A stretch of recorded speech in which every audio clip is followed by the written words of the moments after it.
நீங்கள் வந்து மகளிருக்கு 1000 ரூபாய் கொடுக்குறேன்னு சொன்னீங்க. ஒரு குடும்பத்திற்கு 1000 ரூபாய் கொடுக்குறேன்னு சொன்னீங்க. அந்த குடும்பத்துக்கிட்ட இருந்து எவ்வளவுங்க வாங்குறீங்க? சொத்து வரி உயர்த்தியாச்சு, பால் விலை உயர்த்தியாச்சு, மின் கட்டணம் உயர்த்திக்கிட்டே இருக்கீங்க. சிவில் ஸ்கோர் பேஸ் பண்ணி அந்த ஸ்டேட்மெண்ட் பேஸ் பண்ணி எல்லாம் கடன் கொடுக்கணும்னு சொல்றாங்க. இது ஒரு விவசாயத்தையே ஒரு கார்பரேட் பிசினஸ் மாதிரி நினைக்கிறாங்களா? ஒரு விவசாயிகள் நீங்க எடுத்துக்கிட்டீங்கன்னா இன்னைக்கு வந்து சிபில் ஸ்கோர் அப்படின்ற விஷயத்த வந்து 40% 50% மக்கள் வந்து பின்பற்ற முடியாது.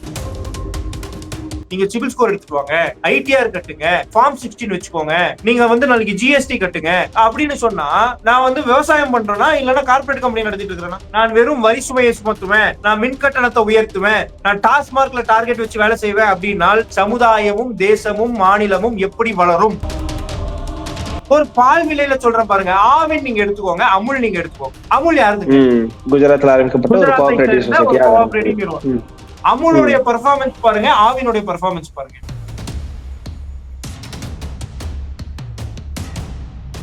டிஎன் டாக்ஸ் 24 நேயர்கள் அனைவருக்கும் வணக்கம். தேர்தல் நெருங்க ஒவ்வொரு டைமும் வந்து பாத்தீங்கன்னா பாஸ் ஆகிற ஒவ்வொரு நாளுமே ஆளும் கட்சிக்கு நெருக்கடியாக, எதிர்கட்சிகளுக்கு தலைவலியாக, கூட்டணி ஆகட்டும், பாலிசி ஆகட்டும், கொள்கைகள் ஆகட்டும், எல்லாருமே ஒரு நெருக்கடியில இருக்கிறாங்க. அடுத்தடுத்த நகர்வுகளை நோக்கி ஒவ்வொரு அரசியல் கட்சியும் நகர்ந்து கொண்டிருக்கும் போது தமிழகத்தில் மிக மிக முக்கியமான பிரச்சனைகள் சில இருக்கின்றன. அதை பற்றி விவாதிப்பதற்காக தேசிய பொது உடைமை கட்சியின் நிறுவன தலைவர் சசிகரன் அவர்கள் நம்முடன் இணைந்திருக்கிறார். வணக்கம் sir, welcome to the show. வணக்கம், நன்றி சார். முக்கியமா ஒரு கேள்வி கேட்கணும்னு நினைக்கிறேன். இவி பில் எல்லாம் கட்டி முடிச்சிட்டீங்களா? இபி பில்லு கட்டுறதுக்காகவே வந்து பாத்தீங்கன்னா தனியா சம்பாதிக்கணும் போல. இல்ல, இப்ப நீங்க கட்சி வேற நடத்துறீங்க, கட்சிக்கு ஒரு ஆபீஸ் இருக்கும், கட்சிக்கு மாநாடு போடணும், அதுக்கு இதுக்குன்னு எல்லாம் இருக்குது. இப்போ இபி பில் நன்கொடை நிதி அப்படின்ற மாதிரி ஏதாவது தனியா கட்சியில இருந்து வசூலிக்கிறீங்களா? அதுதான் உண்மையிலேயே சொல்றேன். இபி பில் கட்டுறதுக்காகவே வந்து தனியா சம்பாதிக்கணும். அதாவது ஒரு கட்சி நடத்தணும்னா தனியா அதுக்காகவே டொனேஷன் வாங்கணும்ன்ற அளவிற்கு இன்னைக்கு தமிழகத்துல இருக்கு. இல்ல, இப்பதான் சம்மர் சீசன் வேற, இப்பதான் பீக் சம்மர் அப்படியே கொஞ்சம் ஓஞ்சி இருக்குன்னு நினைக்கிறேன். 2 மாசத்துக்கு ஒரு தடவை பில் எல்லாம் வந்துருச்சா உங்களுக்கு? அது பில்லு வந்துருச்சு. பில்ல பார்த்தா ஹார்ட் அட்டாக் வராத குறையில உட்காந்துரும். இல்ல, ஏன் இதை பத்தி ஃபர்ஸ்ட் எடுத்தோடனே பேசுறேன்னா, ஜூலை 1 வரப்போகுது. ஜூலை 1 வந்தா என்னடா அப்படின்னு நிறைய பேர் கேட்பீங்க. தமிழக மின்சார ஒழுங்குமுறை ஆணையம் வந்து ஒரு 2-3 வருஷத்துக்கு முன்னாடி ஒரு பரிந்துரை கொடுத்துச்சு. அதாவது வருஷம் இந்த கட் ஆஃப் டேட் வச்சு நீங்க பில்ல வந்து இன்க்ரீஸ் பண்ணணும்ட்டு. போன வருஷத்துக்கு முன்னாடி வருஷம் 2023 வந்து பாத்தீங்கன்னா ஒரு 2.18% ஏத்துனாங்க. போன வருடம் 2024 4.18% வந்து இன்க்ரீஸ் பண்ணாங்க. இந்த வருஷம் ஜூலை 1 வந்த உடனே ஒரு 3% ஏத்துறதுக்கான பரிந்துரை வந்துருச்சு. இன்னும் அபிஷியல் கன்ஃபர்மேஷன் மட்டும்தான் இருக்கு அப்படின்றாங்க. சோ விடியல் எப்படி இருக்க போகிறது இந்த ஜூலை 1 முதல்? இருட்டிலிருந்து வெளிச்சத்தை கொண்டு வருவதுதான் விடியல். வெளிச்சத்தில் இருந்த தமிழகத்தை இருளில் மூழ்கி எடுக்கக்கூடிய விடியலா இது இருக்கு. இதுதான் ஒரே வார்த்தையில சொல்லணும்னா காரணம் சொல்றேன் பாருங்க. நீங்கள் வந்து மகளிருக்கு 1000 ரூபாய் கொடுக்குறேன்னு சொன்னீங்க. ஒரு குடும்பத்திற்கு 1000 ரூபாய் கொடுக்குறேன்னு சொன்னீங்க. அந்த குடும்பத்துக்கிட்ட இருந்து எவ்வளவுங்க வாங்குறீங்க? சொத்து வரி உயர்த்தியாச்சு, பால் விலை உயர்த்தியாச்சு, மின் கட்டணம் உயர்த்திக்கிட்டே இருக்கீங்க. எல்லா கட்டணத்தையும் உயர்த்திட்டு ஒரு 5000 10,000 வாங்கிட்டு 1000 ரூபாய் கொடுத்து நாங்க கொடுத்தோம்னு சொல்றீங்களே, மக்கள் இதை நம்புவார்கள் என்று நீங்க எப்படி நினைக்கிறீங்க? ஒண்ணு. 2வது, இன்னைக்கு வந்து ஒரு சாதாரணமா ஒரு குடும்பத்தை சார்ந்தவர்கள் இன்னைக்கு இபி பில்ன்றது ஒரு பட்ஜெட்டா போட வேண்டியதாயிடுச்சு. கம்பெனி நடத்துறவங்களுடைய நிலைமை யோசிச்சு பாருங்க. மேனுபேக்சரிங் இண்டஸ்ட்ரீஸ் நடத்துறவங்களுடைய நிலைமை யோசிச்சு பாருங்க. இந்த நான் கொஞ்சம் பெருமை பெற்றிருப்பதாக இருக்கலாம். நான் வந்து வட இந்தியால இருக்கிறேன். பாஜக ஆளும் ஒரு மாநிலத்தில் தான் இருக்கிறேன். நான் கூகுள் பேல அனுப்புற ஸ்கிரீன்ஷாட்டை ஷேர் பண்றது கூட தயாரா தான் இருக்கேன். கடந்த 3 மாதமாக நான் கட்டி கொண்டிருக்கிற இபி பில் வந்து பாத்தீங்கன்னா 93, 92, 90 இந்த ரேஞ்சில தான் இபி பில் கட்டி நிற்கிறேன். அதுவும் பீக் சம்மர் அப்படின்றதால 24/7 கூலர் ஓட வேண்டியதா இருக்கு. அதனால இந்த பில் வந்திருக்கு அப்படின்றதையும் இந்த இடத்துல கொஞ்சம் பெருமை பீற்றிக் கொள்ளலாம் அப்படின்னு நினைக்கிறேன். நீங்க சொல்லுங்க சார். நம்ம பில்லு ஒரு ஆபீஸோட பில்லு மட்டும் 7,500 ரூபாய், 7,600 சில்லற ஏதோ 2 மாசத்துக்கு. யோசிச்சு பாருங்க. ஒரு சின்ன ஆபீஸ் அசிஸ்டன்ட வச்சு கொடுக்குற சம்பளம். ஆமா, இது ஒரு ஆபீஸ் பாய போட்டு அவரை வந்து கிட்டத்தட்ட 8 மணி நேரம் அவர் வந்து பணி செஞ்சால் என்ன வருமானம் கிடைக்குமோ அந்த வருமானம் இபி பில்லுக்கு மட்டும் கொடுக்க வேண்டியதா இருக்கு. இப்படி இருக்கும்போது எப்படிங்க பிசினஸ் பண்ண முடியும்? எப்படிங்க பொதுமக்கள் வாழ முடியும்? இது வந்து நம்ம சர்வீஸ் செக்டார் நடத்துறோம், ஒரு அரசியல் கட்சி நடத்துறோம். இது வந்து ஒரு 7,000 8,000 வருது. நீங்க ஒரு மேனுபேக்சரிங் கம்பெனிக்காரங்க எல்லாம் பாருங்க, 2 லட்சம் 3 லட்சம் எல்லாம் பில் வச்சுட்டு இருக்காங்க. 2 லட்சம் 3 லட்சம் இபி பில் கட்டி அவங்க என்னைக்கு பிசினஸ் பண்ணி எப்ப லாபத்தை சம்பாதிக்கும்? இல்ல, அதுவும் நீங்க வந்து பார்க்கும்போது ஒசூர் மாதிரி ஒரு இடத்துல இருக்கும்போது, ஒரு ஜெனரலாவே கூலான ஒரு இடத்துல இருக்கும்போது மேக்சிமம் ஃபேன் யூஸ் பண்ணுவீங்க. ரொம்ப ரொம்ப பீக்கா அந்த மத்தியான டைம்ல ஏசி யூஸ் பண்ணலாம். நிறைய ஒசூர்ல போய் கேட்டீங்கன்னா நிறைய பேர் வீட்டுல ஏசி கூட இருக்காது. சோ அந்த மாதிரி ஒரு நிலைமையில நீங்க சொல்லும்போது சென்னை மாதிரியான இடத்துல வந்து வேற 24/7 உங்களால ஏசி இருக்கு. 24/7 லிட்டரலா ஏசி இல்லாம உங்களால வாழ முடியாது அப்படின்ற இடத்துல நினைச்சு பார்க்கவே முடியுது. நிச்சயமா சொல்றேன். அதாவது நீங்க வீடு வச்சிருக்கீங்களா? சொத்து வரி பிரச்சனை. சரி, நம்ம ஒரு தலைவலிக்குதே அப்படின்னு ஒரு காஃபி டீ குடிக்கலாம்னா பால்வலி பிரச்சனை. சரி, நம்ம வந்து அட்லீஸ்ட் எதுவுமே வேணாங்க, நான் சும்மா படுத்து தூங்குறேங்க, ஒரு ஃபேனோ ஏசியோ போட்டு தூங்குறேன்னா இபி பில் பிரச்சனை. சரி, தூங்குனாதாங்க பிரச்சனை, வீட்டை விட்டு வெளியில போறேன் அப்படின்னா லாண்ட் ஆர்டர் பிரச்சனை. இல்ல எதுவுமே வேணாம், சும்மா சரக்கு அடிக்கிறதுக்கு போறேன், இந்த டென்ஷன் எல்லாம் மறக்கிறதுக்கு அங்க 10 ரூபாய் பிரச்சனையா இருக்குது. அதான் அங்க பாட்டுக்கு 10 ரூபாய் பிரச்சனை. தமிழ்நாட்டுல இந்த 5 வருஷத்தை கடப்பது என்பது ஒவ்வொரு நாளும் வந்து எப்படா 5 வருஷம் முடியும் என்ற மனநிலைமையில் மக்கள் இருக்காங்க. இத நான் வந்து உங்களுக்கு விளையாட்டா சொல்லியிருக்கேன்.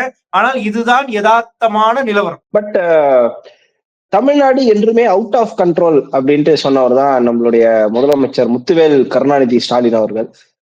தமிழ்நாடு ஒழுங்குமுறை ஆணையம் வந்து ஒரு பரிந்துரை செஞ்சிருச்சுன்னா, நாங்க அவுட் ஆஃப் கண்ட்ரோல் போறோம், நாங்க என்ன பண்ணுமோ பண்ணிக்கிறோம், மக்களுக்கு மானியம் கொடுக்குறோம், மாசம் மாசம் இந்த ரீடிங் எடுக்கிற சிஸ்டத்தை நாங்க கொண்டு வரோம் அப்படின்னு இவங்க நினைச்சா சொல்லியிருக்கலாம்ல. அதாவது நீட் ரகசியம் எனக்கு தெரியும் சொன்னாங்க, நடைமுறைப்பட்டுச்சா? அதாவது மாநில பட்டியலில் இருந்த கல்வியை பொது பட்டியலுக்கு கொண்டு போனது யாருங்க? திமுக. எல்லாருக்கும் தெரியும். மேடை ஏறி என்ன வசனம் வேணும்னாலும் பேசலாங்க. நடைமுறையில் சாத்தியப்படுத்துவதற்கு ஒரு விஷயத்த சாத்தியப்படுத்திருக்காங்கன்னு சொல்லுங்க. 1000 ரூபாய் கொடுத்து சாத்தியப்படுத்திட்டாங்க. கொடுக்கவே முடியாது. நீங்க எல்லாம் எதிர்கட்சிகள்லாம் 1000 ரூபாய் கொடுத்து மகளிருக்கு இலவச பேருந்து பயணத்தை கொடுத்து எவ்வளவு பெரிய இலவச பேருந்து பயணம் இருக்கு. பேருந்து இருக்காங்க, ஆண்களுக்கான பேருந்து டிக்கெட் ஏற்கனவே உங்களுக்கு சொன்னேன். சொத்து வரி ஏத்திட்டாங்க, பால் விலை ஏத்திட்டாங்க, இபி பில் ஏத்திட்டாங்க. இதுல இருந்து ஒரு சராசரியாக ஒரு குடும்பத்திற்கு 5000 இருந்து 6000 ரூபாய் அதிகமாகுது.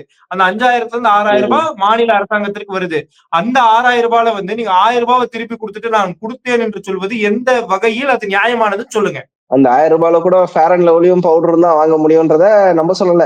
கதிரானந்த் அவர்கள் பிரச்சாரத்தை போது சொல்லி இருக்கிறாரு, 1000 ரூபாய் வச்சுதான் நீங்க ஃபேர் அண்ட் லவ்லியும் பவுடர் வாங்குறீங்கன்ட்டு. பட் இந்த விலை உயர்வு அப்படின்னும் போது மாதம் மின் கட்டண ரீடிங் எடுத்தா அந்த சுமை குறையும்னு நினைக்கிறீங்களா, இல்ல எந்த வித்தியாசமும் இருக்க போறதுன்னு நினைக்கிறீங்களா? நிச்சயமா குறையும். ஏன்னா யூனிட் பேஸ்ல தானே நம்ம பிரைஸ் பிக்ஸ் பண்றோம். 2 மாசத்துக்கு ஒரு வாட்டி எடுக்கிறத விட மாசம் எடுக்கும்போது யூனிட்ஸ் கம்மியா யூஸ் பண்ணிருப்பாங்க. சோ நிச்சயமாக இது குறையும். ஒண்ணு. ரெண்டாவது, நினைக்கிறீங்க? ஆமா, அந்த ஸ்லாப்குள்ள வரும். இன்னொன்னு, கவர்மெண்ட்டுக்கும் மாசம் ஒரு ரெவென்யூ கலெக்ட் ஆகும்.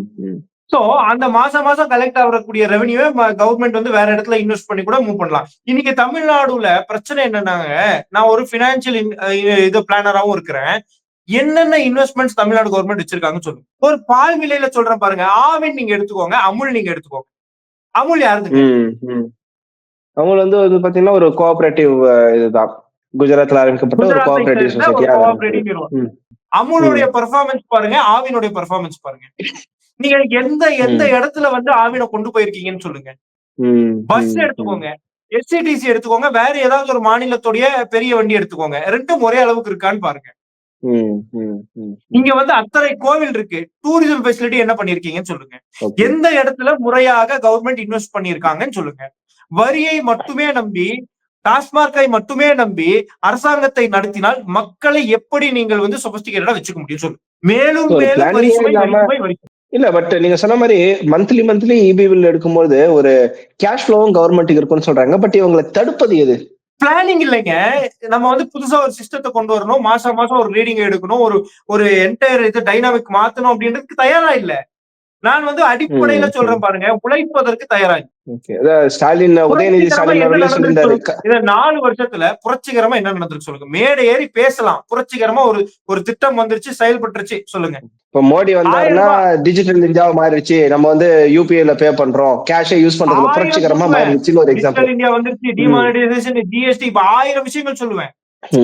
இன்னைக்கு ஒரு எலடி கடையில போனீங்கன்னா, ஒரு பெட்டி கடையில போனீங்கன்னா 10 ரூபாய் வந்து நீங்க டிஜிட்டல் இந்தியால அனுப்பலாம். ஒரு சாதாரண குடிமகனுடைய முன்னேற்றத்தை சொல்றேன் நானு. முன்னெல்லாம் வந்து ஒரு 11 ரூபாய் பில்லுன்னு வச்சுக்கோங்க, உங்ககிட்ட 11 ரூபாய் இருக்காது. 20 ரூபாய் 10 ரூபாய் கொடுத்தா ஒரு சாக்லேட் வரும். இன்னைக்கு உங்களுக்கு 11 ரூபாய் 50 காசா, 11 ரூபாய் 50 காசு அனுப்பலாம். உங்களுக்கும் நஷ்டம் இல்ல, வாங்குறவங்களுக்கும் நஷ்டம் இல்ல. ஒரு நாளைக்கு ஒருத்தர் கிட்ட இருந்து 1 ரூபாய் மிச்சமாச்சுன்னா 140 கோடி பேர் கிட்ட எவ்வளவு ரெவன்யூ மிச்சமா இருக்குன்னு யோசிச்சு பாருங்க. எவ்வளவு ஒரு தொலைநோக்கு சிந்தனை யோசிச்சு பாருங்க.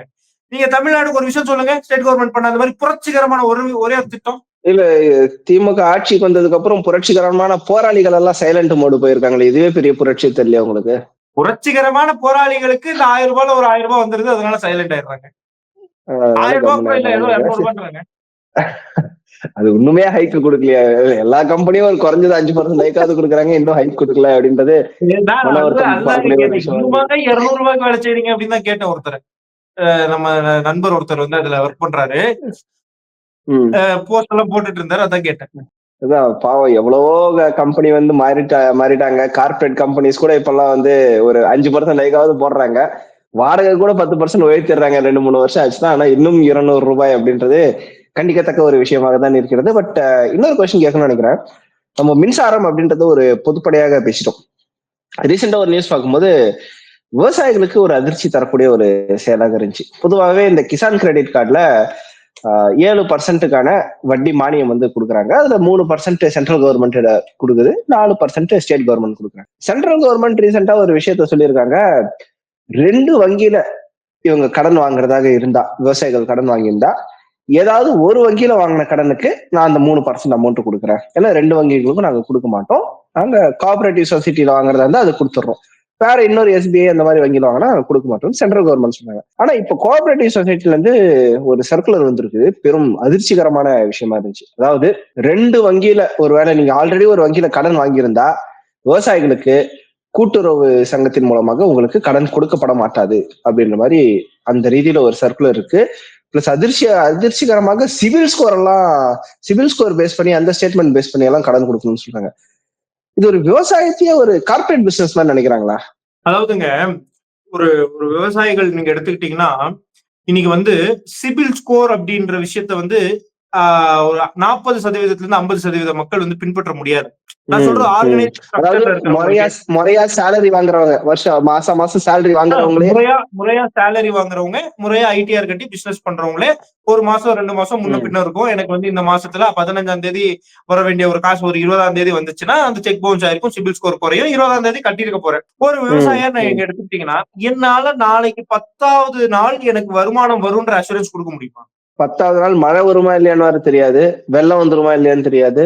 அப்போ என்னால கரெக்டா இந்த டேட்டுக்கு அந்த அமௌண்ட்டை வந்து மேனேஜ் பண்ண முடியாது அப்படின்னு இருக்கக்கூடிய ஒரு தொழில நீங்க ஊக்கப்படுத்தி சப்போர்ட் பண்ணி அந்த மாசத்துக்குள்ளேயாவது கொடுங்க. அதற்கான திட்டத்தை நம்ம என்னன்னு பார்ப்போம். உங்களுக்கு வந்து என்னென்ன பிரச்சனை இருக்கு, உங்களுக்கு வந்து மழை வரலன்னா என்ன பிரச்சனை, மழை வந்துச்சுன்னா என்ன செய்யணும், கோல்டு ஸ்டோரேஜ் சிஸ்டம்னா என்ன பண்ணணும், இந்த மாதிரி விவசாயிகளுக்கு 1000 பிரச்சனைகள் இருக்கு. இன்னைக்கு சப்ளையும் டிமாண்டும் மீட் ஆகுதுன்னா மீட் ஆகாது. ஏன்னா ஒரு விவசாயியா எனக்கு இந்த கேரட் அதிக விலைக்கு போச்சுன்னா கேரட்டை போடுவேன். இன்னைக்கு அதிக விலைக்கு போகுது, 3 மாசம் கழிச்சு போகுமான்னு எனக்கு தெரியாது. 3 மாசம் கழிச்சு சர்ப்ளஸ் ஆயிடும். இப்போ மாம்பழம் நம்மளே ப்ராப்ளம் ஃபேஸ் பண்றோமே. அப்போ கவர்மெண்ட் வந்து ஒரு டேட்டா எடுத்து தமிழ்நாட்டுடைய சப்ளை பாருங்க, இத்தனை டன் வந்து நமக்கு கேரட் தேவைப்படுதுங்க, அப்ப இத்தனை விவசாயிகள் நீங்க கேரட் போடுங்க, இத்தனை விவசாயிகள் நீங்க வந்து வேற ஒரு பொருளை போடுங்க, இந்த மாதிரி சப்ளை டிமாண்டை நாங்க மீட் பண்ணுவோம். நீங்க ஒரு ஆர்கனைசேஷனை ஸ்டார்ட் பண்ணி, இல்ல விவசாயத்துறை இருக்கு, இதையெல்லாம் பண்ணி பண்றது விவசாயத்துக்கு ஆதரவா பண்றதா, நீங்க சிபில் ஸ்கோர் எடுத்துட்டு வாங்க, ஐடிஆர் கட்டுங்க, ஃபார்ம் 16 வச்சுக்கோங்க, நீங்க வந்து நாளைக்கு ஜிஎஸ்டி கட்டுங்க அப்படின்னு சொன்னா, நான் வந்து விவசாயம் பண்றேன்னா இல்லன்னா கார்பரேட் கம்பெனி நடத்திட்டு இருக்கிறேன்னா? இல்ல, அதான் எனக்கு ஒரு கார்பரேட் கம்பெனி வந்து மக்களை கசக்கி பிழிஞ்சு எடுக்கிறாங்க அப்படின்னு குற்றச்சாட்டு வைப்பாங்க. அவங்க கூட விவசாயிகளுக்கு வந்து இந்த மாதிரி ஒரு ரூல்ஸ் போட்டாங்களா, இது போட துணிவாங்களா அப்படின்றது தெரியல. இந்த மாதிரி வங்கிகள் கிட்ட அவங்க கடன் வாங்க முடியல அப்படின்னா நேரம் கந்து வட்டிக்காரங்க கிட்ட தானே போவாங்க. இன்னைக்கு ஒரு கந்து வட்டி வந்து பாத்தீங்கன்னா 10 நாளைக்கு 10 ரூபாய், மாசம் 10 ரூபாய், இந்த மாதிரி வாங்குறவங்க இருக்காங்க. இது வந்து பாத்தீங்கன்னா ஒரு இண்டஸ்ட்ரியலிஸ்ட், நான் ஒரு பிசினஸ் பண்ணணுங்க, இன்னைக்கு வந்து நான் வந்து ப்ராடக்ட் போடுறேன், ஒரு 10 நாள்ல எனக்கு ஒரு 20 ரூபாய் லாபம் வரும்போது, 50 ரூபாய் லாபம் வரும்போது, சரி கொடுத்து தொலை, 10 ரூபாய் இன்ட்ரெஸ்ட் நான் கொடுத்துறேன்னு சொல்லி வாங்கி அவங்க ரொட்டேட் பண்ணி பண்ணிடுவாங்க. இது அவங்களால ஹேண்டில் பண்ண முடியும். ஒரு விவசாயி நான் இன்னைக்கு வாங்கி நான் இன்னைக்கு நிலத்துல போடுறேன், நாளைக்கு எனக்கு வரப்போறது கிடையாது. அப்ப அந்த ஒரு 3 மாசம் எடுத்துக்கிட்டீங்கன்னா 3 மாசம் 30 ரூபாய் இன்ட்ரெஸ்ட், என்னுடைய லாபமே 10 ரூபாய் இருக்கும். நான் 30% இன்ட்ரெஸ்ட் எப்படி கட்டுவேன்? அதுவும் அவங்க எல்லாம் வந்து அவங்களுடைய தொழிலுக்காக வாங்கல, நம்மளுடைய நீட்ஸுக்காக தான் வாங்குறாங்க இத்தனைக்கும். ஆமா, லாபத்தின் நோக்கத்தில் செய்யக்கூடிய ஒரு தொழில் அல்ல வேளாண்மை, தெளிவா புரிஞ்சுக்கோங்க. வேளாண்மை என்பது இந்த உலகம் வாழ்வதற்காக செய்யக்கூடிய மிகப்பெரிய கடமை. என்னை பொறுத்த வரைக்கும் எல்லா தொழிலும் இந்த உலகத்திற்காக செய்யப்படக்கூடியதுதான். அதில் வேளாண்மையை ஒரு படி மேல வைக்கிறேன். ஒரு சொசைட்டியா, ஒரு கவர்மெண்டா நீங்க அவங்களுக்கு எந்த அளவுக்கு சப்போர்ட் பண்ண முடியும், எந்த அளவுக்கு அவங்களை முன்னேற்ற பாதையில் கொண்டு வர வைக்க முடியும் அப்படின்றத பாக்கணும். பல பேர் இன்னைக்கு பேசுறாங்க, இன்னைக்கு டொமேட்டோ செய்யறவன் வந்து ஏழையா இருக்கிறான், கெச்சப் விக்கிறவன் வந்து பணக்காரனா இருக்கான். என்ன பிரச்சனை? ஆர்கனைஸ் ஸ்ட்ரக்சர் இல்ல. அவங்களுக்கு தெரியல, நீங்க தெரியப்படுத்துங்கன்ற. இந்த மாதிரி விவசாயிகளே தன்னுடைய விலையை நிர்ணயம் செய்யலாம் அப்படின்னு பண்ணா அந்த மசோதாவுக்கும் எதிர்ப்பு தெரிவிக்கிறாங்க. அந்த மசோதாவுக்கும் எதிர்ப்பு தெரிவிப்பீங்க. விவசாயிகள் வந்து சேர்ந்து ஒரு 100 விவசாயிகள் சேர்ந்து ஒரு நிறுவனத்தை தொடங்கலாம். அந்த ஒரு 100 நிறுவனங்கள் தொடர்ந்து ஒரு கோஆபரேட்டிவ் பேங்க் உருவாக்கலாம். கவர்மெண்ட் அவங்களுக்கு ட்ரைனிங்ல இருந்து சப்ளிமெண்ட்ஸ்ல இருந்து எல்லாமே நீங்க கொடுக்கலாம்ல. ஏன் கொடுக்கறது இல்ல? அப்ப எதுக்கு இந்த துறை? இல்ல, இப்ப மாநில அரசு நீங்க சொல்றீங்க. இன்னொரு நியூஸ் கூட ரீசெண்டா பார்த்தோம். நிலத்தடி நீருக்கு வந்து வரி போட போறாங்க அப்படின்ற மாதிரி ஒரு நியூஸ் வந்துச்சு. அது மத்திய அரசு போடுமா இல்ல என்ன பண்ணணும்னு நினைக்கிறீங்க நீங்க? அது வந்து பாத்தீங்கன்னா இன்னொரு வதந்தியா தான் இருக்கு. அது வரட்டும், நம்ம பேசுவோம். மத்திய அரசு, மாநில அரசு இல்ல, நம்ம வந்து அந்த ஜல் சக்தி மினிஸ்டர் கிட்ட வந்து டைம்ஸ் ஆஃப் இந்தியா கொஸ்டின் கேட்ட போது அதெல்லாம் வரி போடுறது நிலத்தடி நீர் அப்படின்றது ஸ்பெசிஃபிக்கா வந்து பாத்தீங்கன்னா ஸ்டேட் சப்ஜெக்ட் தான். பட் இதுல சென்ட்ரல் கவர்மெண்ட் இன்ஃப்ளூயன்ஸ் பண்ணி ஒரு ஸ்டேட் சப்ஜெக்ட்ல வரி போட வைக்க முடியுமா? இதுக்கான பாசிபிலிட்டிஸ் என்ன நினைக்கிறீங்க? அதோட பாசிபிலிட்டிஸ் கம்மிங்க. நான் இப்ப வந்து பாத்தீங்க அப்படின்னா 11 years of prime ministers excellence சொல்லி ஒரு மீட்டிங் வந்து அட்டென்ட் பண்ணேங்க. அதை என்ன வந்து ஒரு கெஸ்டா கூப்பிட்டுருந்தாங்க, போயிருந்தேன். ஜிஎஸ்டின்னு சொல்லி 2019 ரொம்ப பெரிய விஷயமா இருந்தது. 2016 அதை வந்து நடைமுறைப்படுத்த ஆரம்பிக்கும் போது யாருக்குமே ஜிஎஸ்டி தெரியாது. 16 நவம்பர் 8 டிமானிட்டைசேஷன் பண்ணிட்டு அதோடைய தொடர்ச்சியாக ஜிஎஸ்டி இம்ப்ளிமெண்ட் ஆச்சு. ஸோ 2019, 2020 இந்த டைம்ல எல்லாம் பல பேர் வந்து கம்பெனி வச்சிருப்பாங்க. 40 லட்சம் வருமானத்தை கூட அவங்க தொட்டிருக்க மாட்டாங்க, ஜிஎஸ்டி வச்சிருப்பாங்க. ஜிஎஸ்டி பில் பர்ச்சேஸ் போட்டு எல்லாத்தையுமே ஜிஎஸ்டில போட்டிருப்பாங்க. இந்த இன்புட் அவுட்புட் எல்லாம் எடுக்க தெரியாது, செலவு பண்ணிருப்பாங்க அந்த காசை. 2020 கம்பெனியா மூடிட்டு போயிருப்பாங்க. இன்னைக்கு 5 லட்ச ரூபாய் ஃபைன், 10 லட்ச ரூபாய் ஃபைன் அப்படின்னா அவனுக்கு என்ன ஹார்ட் அட்டாக் தான் வரும். சரி, யாரெல்லாம் இதெல்லாம் பண்றான்னு பார்த்தா இல்லைங்க ஸ்டேட் கவர்மெண்ட்டுங்க அப்படின்னு சொல்லி நமக்கு இன்ஃபர்மேஷன் வந்துச்சு. இன்னும் அது அதிகாரப்பூர்வமாக எனக்கு தெரியல, அதனால நான் வந்து அதை போராட்டம் நடத்தாம இருக்கிறேன். இல்லைன்னா நம்ம கட்சி சார்பா மிகப்பெரிய விழிப்புணர்வு போராட்டம் நடத்துவது. அதாவது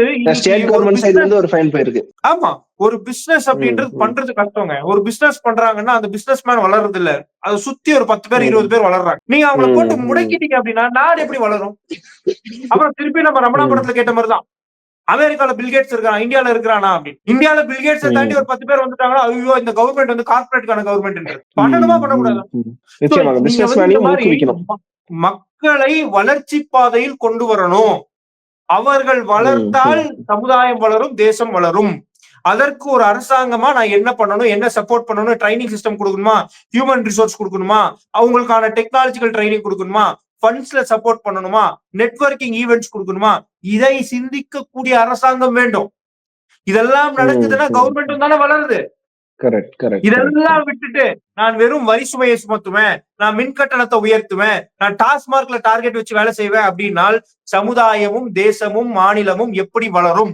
மிக நன்றி சார். ஆக்சுவலா இது ஒரு டீட்டெயிலான ஒரு விவாதமாக இருந்தது. காரணம், மின்சாரம் அப்படின்றது ஒரு சாதாரணமா நம்ம இபி பில் கட்டிடுறோம் வீட்டுல இருந்து அப்படின்னு நினைக்கிறத விட, அதை நம்பி ஒரு தொழில் ஆரம்பிப்பதாகட்டும், அந்த தொழில் நடப்பதற்கான இதாகட்டும், அந்த ஏன்னா பவர் கட் அப்படின்னு நடந்த போது 2006 to 2011 தமிழகம் இண்டஸ்ட்ரியலைசேஷனாவே எவ்வளவு பின்னாடி போச்சு, எத்தனை பேருக்கான வேலை வாய்ப்பு இழந்தது அப்படின்றதையும் நம்ம பார்த்தோம். திமுக ஆட்சிக்கு வரும்போதெல்லாம் இந்த பவர் அப்படின்றது அவர்களுடைய பவரையை அசைத்து பார்க்கக்கூடிய ஒன்றாக இருக்கிறது. பவர் கட் மட்டும் இல்லாமல் பல்வேறு விஷயங்களாகட்டும், இந்த சொத்து வரி உயர்வாகட்டும், இபி பில் வந்து மாசம் மாசம் எடுக்காமல் இருக்கட்டும், கொடுத்த வாக்குறுதி நிறைவேறாமல் இருக்கட்டும், அதெல்லாம் ஒண்ணு. இன்னொன்னு, கூட்டுறவு கடன்ல போய் எல்லாரும் வங்கியில போய் கடன் வாங்குங்க, நம்ம வந்த உடனே தள்ளுபடி பண்ணிடலாம் அப்படின்னு எல்லாம் கொடுத்த வாக்குறுதி ஒரு பக்கம் இருந்தாலும், இனிமேல் நீங்க கடனே வாங்க முடியாது, விவசாயிக்கு வந்து சிபில் ஸ்கோர் எல்லாம் கேட்கிற அளவுக்கெல்லாம் இது நடந்திருக்கிறது. சோ இது என்ன மாதிரியான ஆட்சி அப்படின்ற ஒரு கேள்வியோடு நம்ம இதை முடிக்கிறோம்.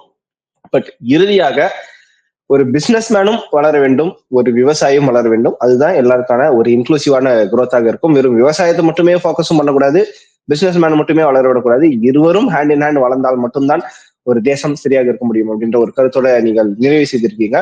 மிக்க நன்றி சார். இன்னொரு வீடியோவில் சந்திப்போம். நன்றி. நன்றி. வணக்கம்.